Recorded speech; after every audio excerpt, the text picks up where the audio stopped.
How do you get employees to do what you need them to do quickly and easily? How do you find yourself that space and time to do what you really enjoy doing, that freedom? You do need to create a process-dependent business. With a people-dependent business, every time someone leaves, especially if it's a really good employee, it feels like you're back behind the curve again, and you've got this huge time investment and this hassle ahead of you because now you need to find a replacement and get them up to speed.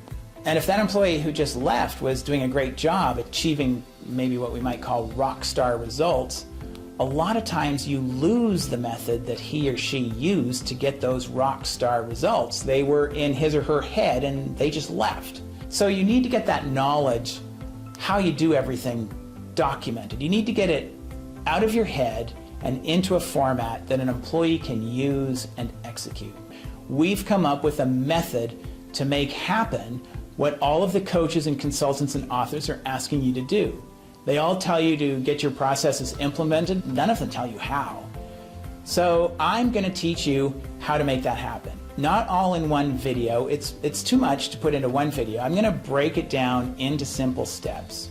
We're going to go back to the basics. In this video, I'm focusing on how to write a process, the best practices, the do's and don'ts. All I'm going to talk about today is how to write a process. Step one, give it a name. But the name of your process, it needs to be short, 3 to 5 words if possible, and keep it super simple. Some examples: how to qualify a new prospect, how to do a free consultation, how to conduct a site visit, how to create a proposal or an estimate, how to follow up a proposal, how to make a bank deposit, how to make a collections call. So you'll notice at this point, all I'm doing is naming the process. I'm thinking about something that I do in my business and I'm giving it a name. Just a few words, not a big long paragraph, just a few words.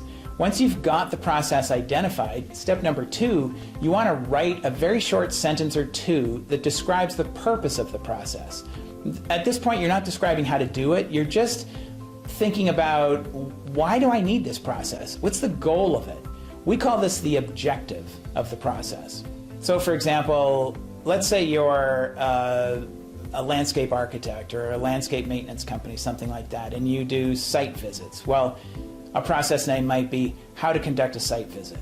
The objective might be to visit the site of a qualified prospect, help them to identify and communicate their needs and issues, conduct all the necessary measurements so an estimate can be created.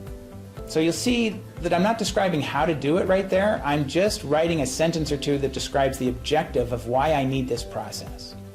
Okay, now you want to start describing how to do the process, and we call this a work plan. A work plan is the step-by-step sequential instructions on how to achieve the objective. First question to ask yourself, and there's not always an answer to this question, but the first question to ask yourself might be, how does it start?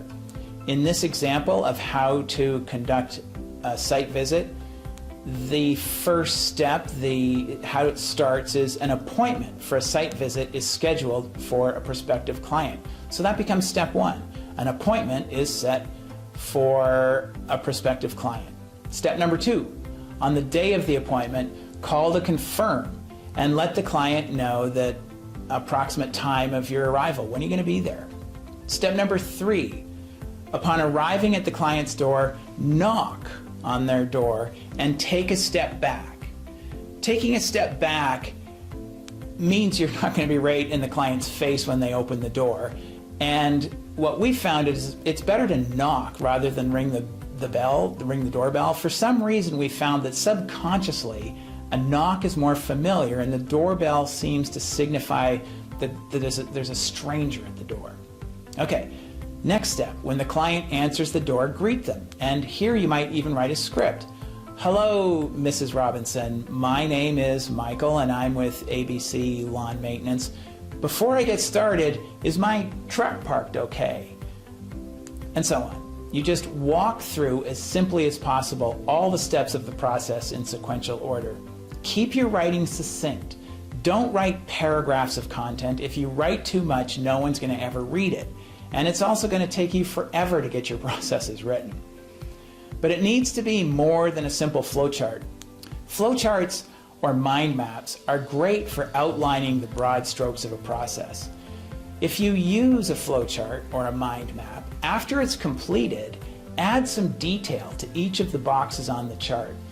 Keep your steps simple. You don't have to consider every possible outcome and every possibility. After all, you will be training human beings. You're not writing computer code for a robot to follow. And a lot of the training, a lot of these different situations will come from experience and from real world circumstances, and your employee will learn from that.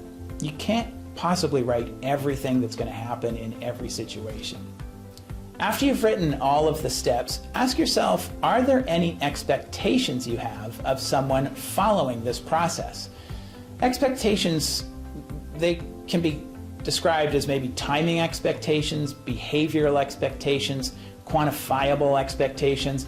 So a timing expectation, for example, on this process, on a site visit process, on the day of the appointment call, do not call the client before 9 a.m. The call is never to be made before 9 a.m.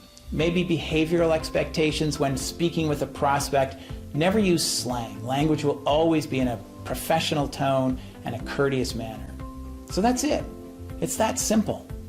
Now, once you've got your processes written, you'll find out if you've missed any steps when you actually train somebody to follow the process.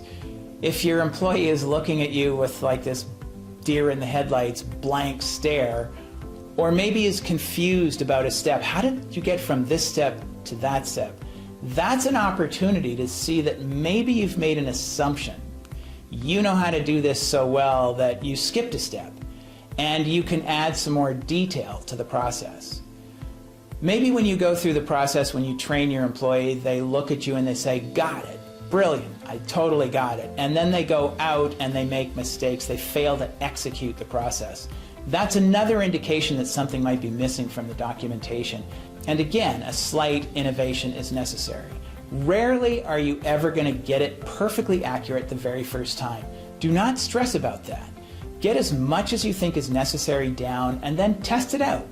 Writing a process is all about documenting the steps, training someone, and monitoring their success or failure, and then editing or innovating the steps at a later date.